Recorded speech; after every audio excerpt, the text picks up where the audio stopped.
8 अक्टूबर को हम वायुसेना दिवस मनाते हैं। 1932 में 6 पायलट और 19 वायु सैनिकों के साथ एक छोटी सी शुरुआत से बढ़ते हुए हमारी वायुसेना आज 21वीं सदी की सबसे साहसिक और शक्तिशाली एयरफोर्स में शामिल हो चुकी है। यह अपने आप में एक यादगार यात्रा है।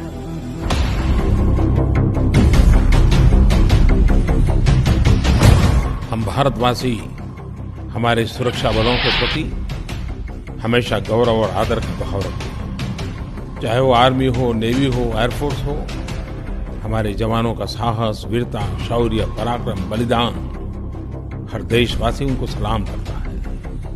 125 करोड़ देशवासी सुख चैन की जिंदगी जी सके, इसलिए वो अपनी जवानी देश के लिए कुर्बान कर देता है। देश के लिए अपनी सेवा देने वाले सभी एयर वॉरियर्स और उनके परिवारों का मैं अपने हृदय की गहराई से अभिनंदन करता हूं।